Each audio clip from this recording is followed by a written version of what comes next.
we can start. I just will start from introducing Elvira. Thank you very much for making it for us. It's really important, not only for me, but for everyone who will listen it. Elvira is the interior design leader at AECOM and also a professor of IE School of Architecture and Design. And now the director. You're a director now. Yeah, I thought you knew. Oh, yeah. Congratulations.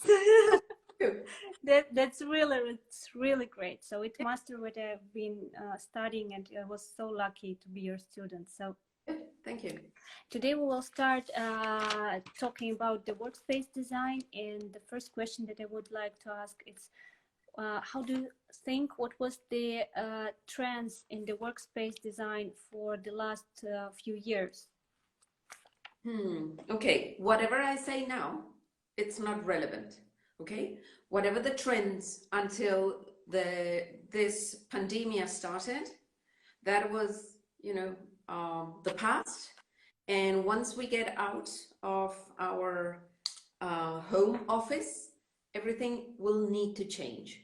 So until March in Spain and in Europe, because I lead interior design for AECOM in the whole region of EMIA,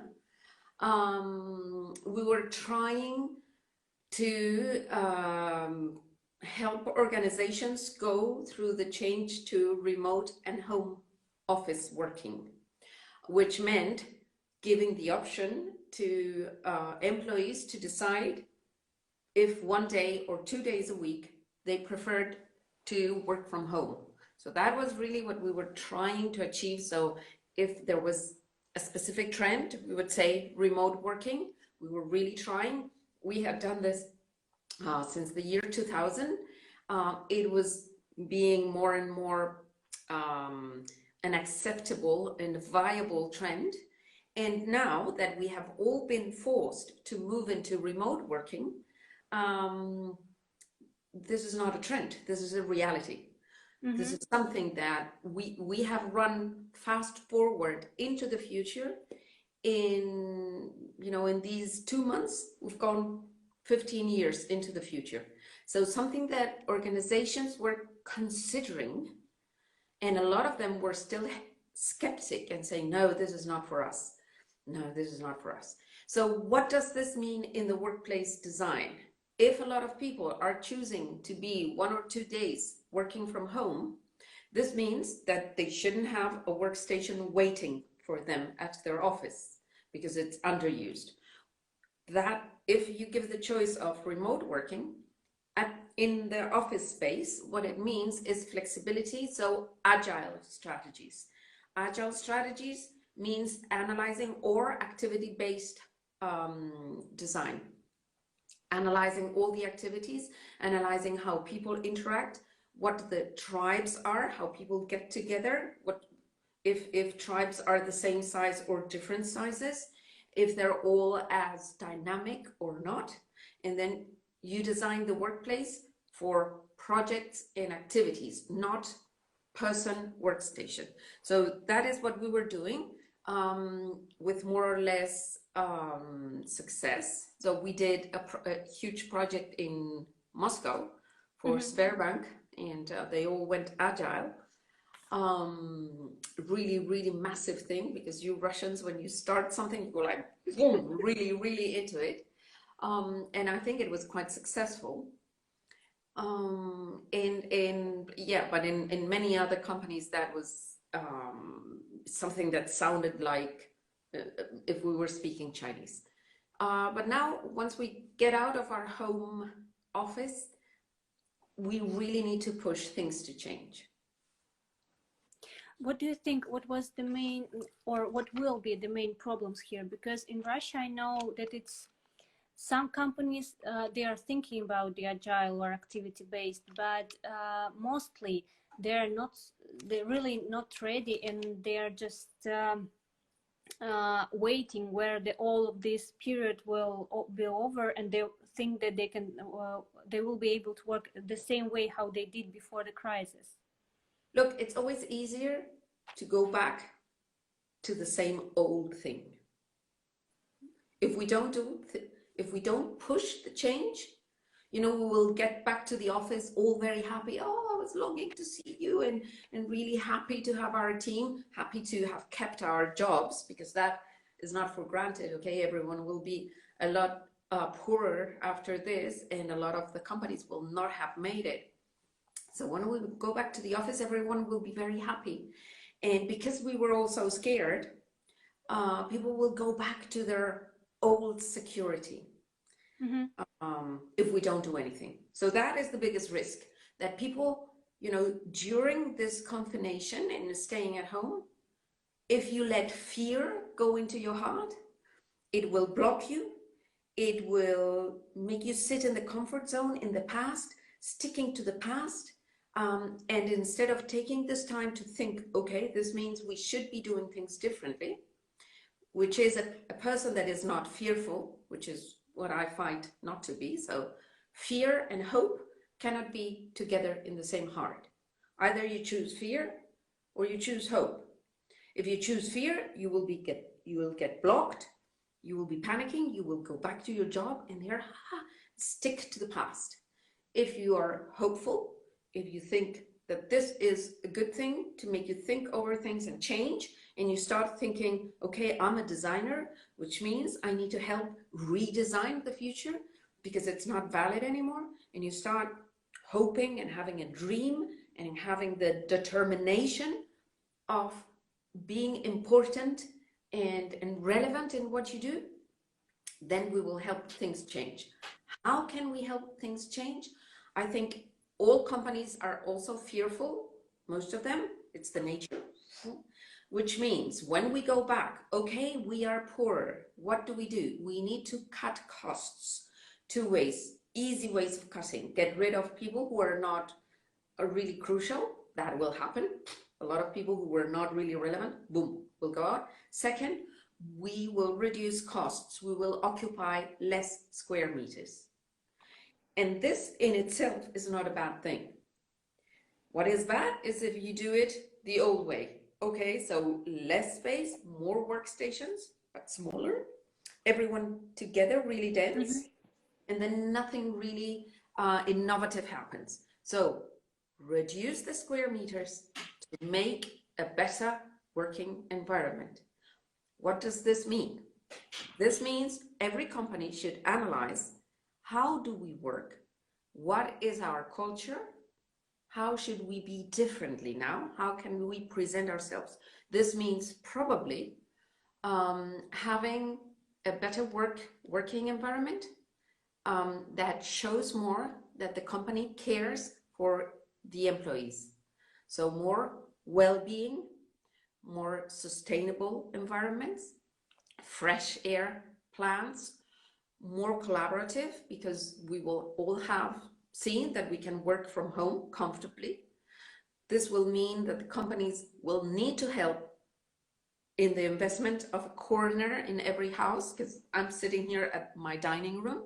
This is not a working environment, okay? So if my company gives me the choice to work from home, they should also help me buy an ergonomic chair, because I'm sitting here at my dining room chair, which is not ergonomic, okay? So the working environment should be more focused on the well-being and the sustainability, should be more focused on collaboration, exchange of ideas, dynamism, permeability, so that people can come out and enrich our ideas and collaborate more, which means less workstations, more places to collaborate. Do you think, thank you, yeah, I totally agree. Just curious, do you think that the activity-based office or agile offices works for each companies? I mean, for each sector, yeah, because activity workplace, you can take it as 2 things: as a set of recipes. Okay, this is what I need to do, boom, and then you put it. This is not really designing.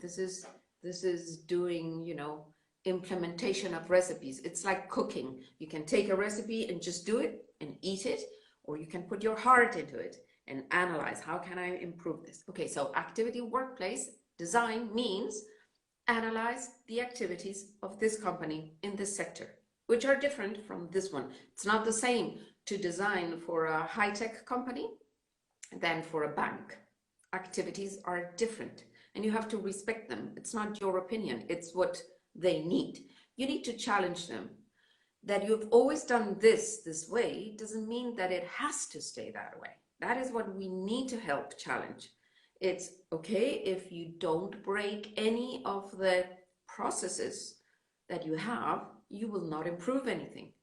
And we all get together, because a lot of people together are better than each one of them separate and then asking. So bringing together people, understanding what the culture is and how it should be changing, understanding what they usually do and how they usually do it, and how we can, through observation, see, okay, they need this type of change, this type. So yes, activity-based is just an approach. It's not a recipe. Yeah, and I think that we're also moving to this direction where actually the phrase like design is how you organize people is finally will start work. It will not be only about the space anymore. It will be also about the processes. Oh, that's strategic design, okay? Yes. Design in itself is usually seen as a means to improve, in general, aesthetically, space. Strategic design means that you're understanding how the built environment impacts the behavior of people.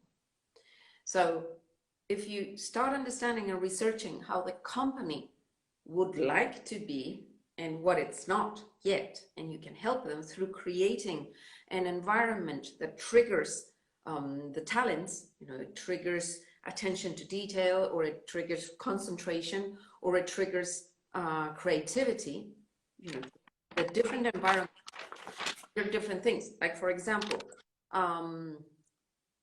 you know that a church from whatever religion is built with the same materials as a fast food restaurant. Okay, bricks, mortar, wood, glass, plastic, same things.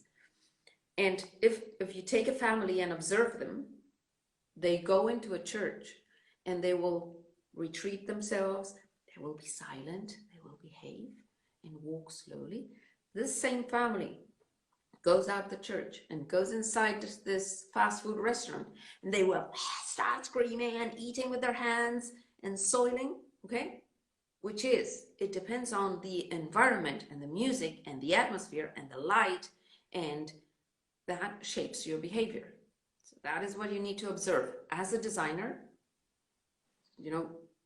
one thing is what an organization says. This is our values.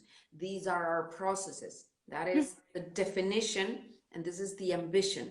The reality is the culture. Culture is the unwritten rules. Okay, we know we should be doing this, and we know these should be our values, but really we do things like this. Okay, we go and speak very loud and eat with our mouth full and then speak. Okay, we shouldn't be doing it, but we do it. So the designer needs to observe and say, oh, they describe themselves as a church. Instead, they behave like in a fast food restaurant. How can I create an environment that helps them be who they say they are? Okay, so that is the trick. The designer needs to observe. There are no formulas that will give you the solution. You have some things that you know that it has worked here and those, but you need to interact a lot with your client to understand what they really want to be, how they describe themselves, how they do things, how they wish they did things differently, what defines them, and then design for them. You always have to be there observing, empathizing, finding solutions, incubating your ideas, considering and taking risks. Thank you. Yeah, and speaking of strategic design, it's exactly what you described as well. Do you think it's what do you think the most important methodologies for strategic designers? There is no methodology. Okay, people want formulas and people want methodology. That's the comfort zone. What we teach at MSD is a mindset. we teach you how to structure your mind, how to analyze, how to observe, how to interact, how to communicate, how to negotiate, how to research, how to find information and inspiration. So it's discovering yourself. It's discovering your abilities. And the ones that you don't have are the ones that you should be focusing in. Okay? So, oh, I'm not really good at negotiating, although I have great ideas. Okay, it's a shame if you have great ideas, but don't know how to communicate and how to negotiate. That's what happens a lot of times. A designer has great ideas, but he doesn't know how to communicate them. So the client, potential client, is not understanding, so they don't accept them. And it's not that the ideas are not good, it's that the communication skills were wrong. So what we teach us at MSD is structuring your mind to analyze, organize, compare, do benchmark, research. Everything is out there. So when I was young, it was very difficult to know what others were doing. But right now, everyone knows what others are doing. You have two ways. You can see what others are doing and copy, and then you will be a copycat. So probably by the time you're 40 or 45, you will not be relevant because all you did was follow others. So probably in a few years, no one cares about what you say because you have nothing to say. You're not relevant. Instead, if you work inside yourself and find again this true new solutions, yourself, and find where you're good at, what you need to improve, who you work better with. You know, there is one sentence that Marisa Mayer said. She's from the CEO from Facebook. No, one of those. Oh, doesn't matter. She says, if you're the cleverest person in the room, you're in the wrong room. Yeah. Okay. So you also need to know which are the things that you're good at and the ones that you're not good at. And you need to find people who complement you to do great teams. When you have a great team, challenge yourselves and really go deep into the solutions that you want to find. So be as creative as you can be with your teams. So, you know, challenging yourselves. No, not this, not fighting, challenging. And then you will be providing great solutions. So there is no specific methodology that drives you to this Valhalla of perfection. You need to always be taking risks. If you ask Rafa Nadal, what is the methodology to be the number one tennis player in the world for so long, or Roger Federer? He cannot give you a methodology. He will say, you know, be constant, never sit in the comfort zone, always challenge yourself, always take yourself to the maximum, always be completely aware of what happens, observe, be aware of every little detail, talk positively to you. That's not a formula. That's an attitude, okay? It's exploring your skills, okay? Yeah. Oh, former CEO of Yahoo. Thank you, Diana. Yeah, thank you, Diana. Girls, guys, if you have questions, you can start asking it on the chat. Yeah, as you can see, Kate and I could be, you know, TikTok playing ping pong for 15 more minutes, 45 more minutes, 4 hours. Quite long, yeah. Yeah. So I think we leave it here. Let me tell you one thing. The last thing I would like to say. So if the people who are listening remember only one thing of what I said, besides, you know, not having a fearful heart and not sitting in the comfort zone, so really pushing yourself and taking risks, is this. You know, to build a good team, you know, complement yourself with people. Remember, if you're the cleverest people in the room, you're in the wrong room. But also then remember, when you find your team, remember a very stupid thing. Kate, you probably heard it many times. Great teams feed on milk, which means you have to share memories. So do a lot of things together and stick together for a long time. You know, if you go to a team and then 6 months, oh, I don't like it. And then another team, 6 months, oh, this is, try to find the place where you belong a bit more and stay long so that you have memories. Milk, it's M for memories, I for ideas, innovation, inspiration, share a lot of ideas, inspire each other. L is for laughter. Teams need to laugh together, okay? Also, challenging each other, but you have to laugh together. In K, I say it's for knowledge sharing, but it's also for kindness. Be kind to each other, challenge each other, but be kind. So that's about the only formula that I will give you. Thank you. Thank you very Oh, much. question. Elvira, about the teams, I have questions. I have a lot of questions all the time, but it's, yeah. About the teams, I'm curious. It's also about the diversity inside of the team, yeah? Look, that's crucial, Kate, and you know it. And I really, because I've been teaching in other places, but now I'm sticking to IE because this is the place I belong. Like AECOM is the place I belong. And I think it's a very important feeling to find the place, this is the place I belong, that I want to be loyal, where I learn and challenge. I accept the things that I don't like because I think I can, contribute to change them. And diversity is one of the key things. And that's what I really like about IE. IE is open to every type of person, from every culture, from every race, well, there's only the human race. So from whatever region you are, from whatever religion, from whatever beliefs, you're welcome. And bringing together, because I've been speaking a lot to my students and former students, and they described, do you know how challenging it was to be in a team with one guy was Japanese, another Russian, another was French, and the other one was a Spaniard who was in San Francisco, and working together, and the other team was a girl from South Africa with a girl from Dubai, with a guy from Canada, and from another guy from Costa Rica, okay? This in itself enriches your life so much. Even the same teachers giving you the same assignments. If instead of those teams you had, oh, my friend from Madrid, my other friend from a bit to the north, from Avila, my other friend from the south of Spain, Alicante, and the other one, oh, from Barcelona. They think they're really different. So now, oh, this is a diverse, you don't learn as much. What you need is to really, open yourselves. All young people love traveling so much and visiting the world. Okay, it's beautiful, and putting pictures in Instagram. Oh, I've been here, I've been here. Okay, it's important, but it's so much more if the experience is you have been with people from other parts of the world. For example, I have clients from China, and it's difficult. I have had clients from Russia, which is a different world. The projects are not very difficult ever, interior design. It's not rocket science. We're not doing laboratories to discover the cure for COVID-19. Yeah.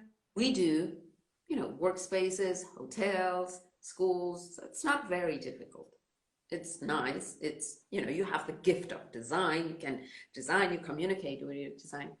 But what makes it interesting is when you have to deliver in Russia, when you have to deliver in Stockholm, when you have to deliver in Munich, when you have to deliver in South Africa. And it's even more interesting when it's a Chinese company that you have to deliver in Belarus from Spain.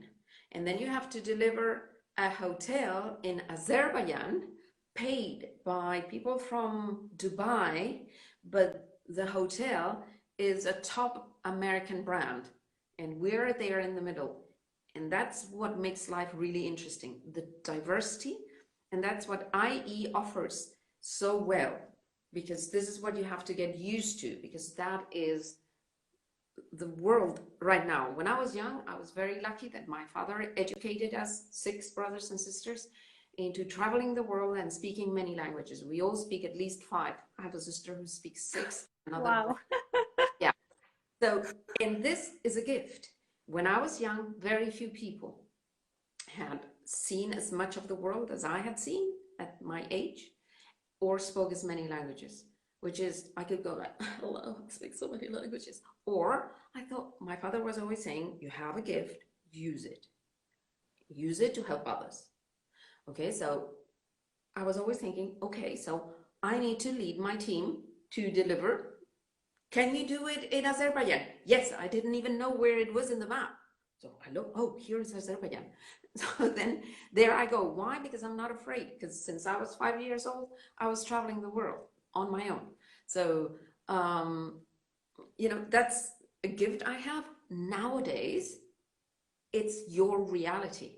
You all need to be open, permeable, know how to work with people from different religions, beliefs, cultural backgrounds, traditions, you know, understand, empathize, and find the way to fit in and collaborate, which is what IE really focuses on and gives you this advantage.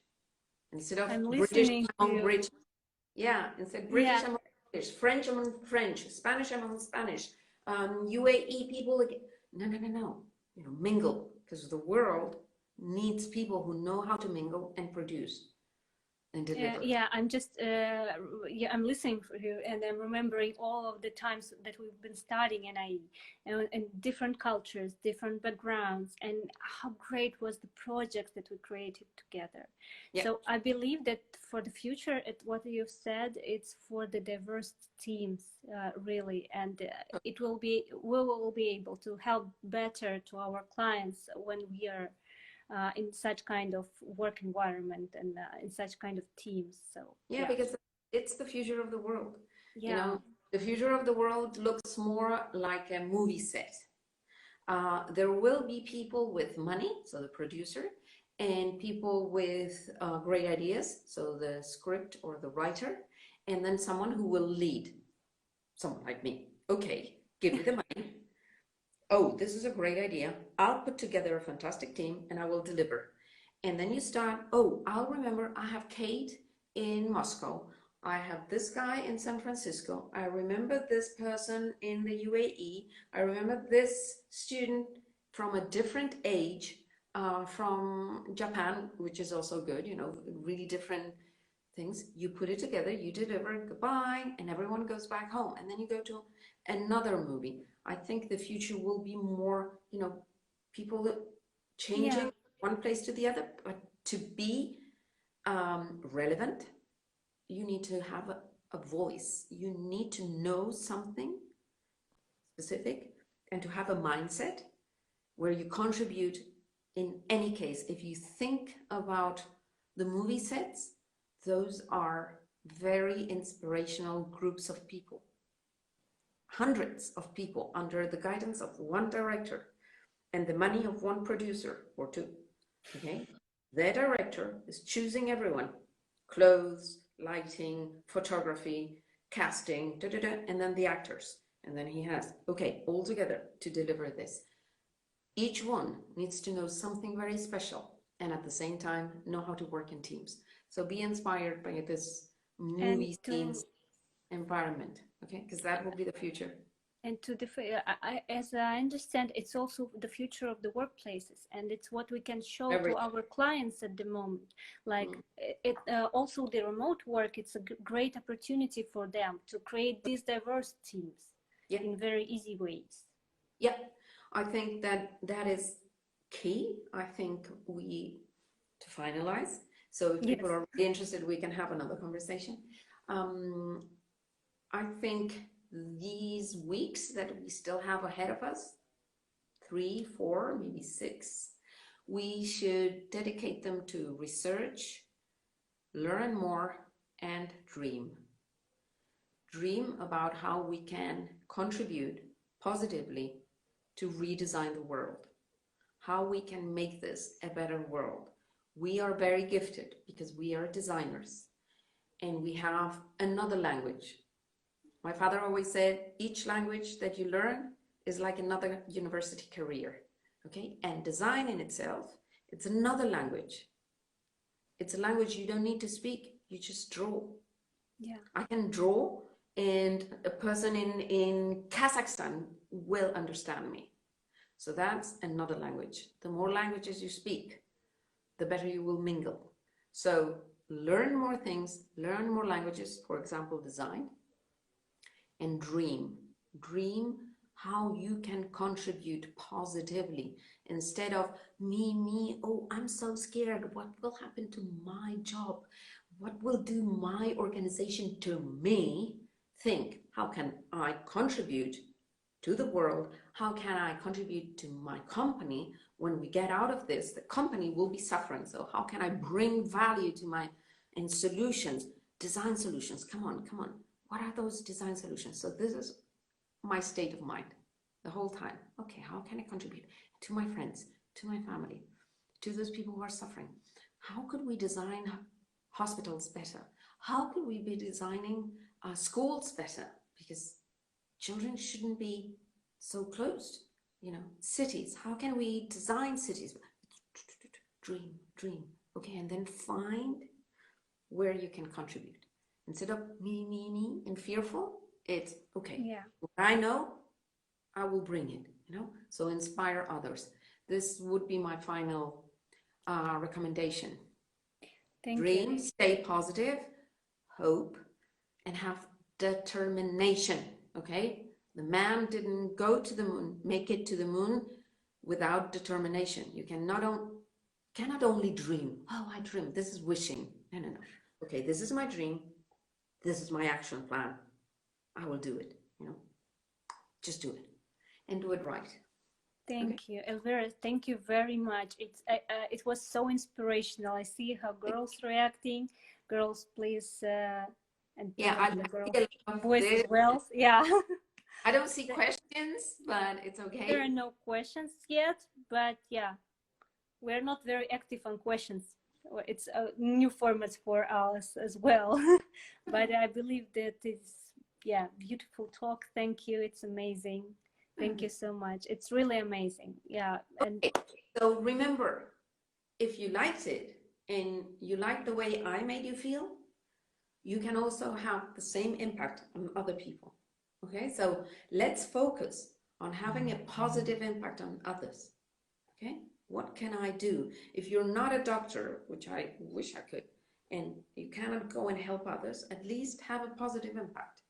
Okay, and make people want to dream. Use this time to research and dream and think, how can I contribute? How can I make my life relevant? Don't wait for others to solve it. Make your own life relevant. Structure your mind.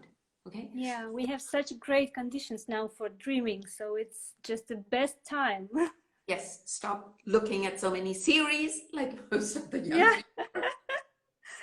Think. Use this time to think. Okay? Thank you. Thank you, Thank Elvira. you. But please, when you will turn off, save the live streaming. Okay. You will see it. Okay. Thank you. Thank you very much. Okay. Thank you, guys. Thank you. Bye.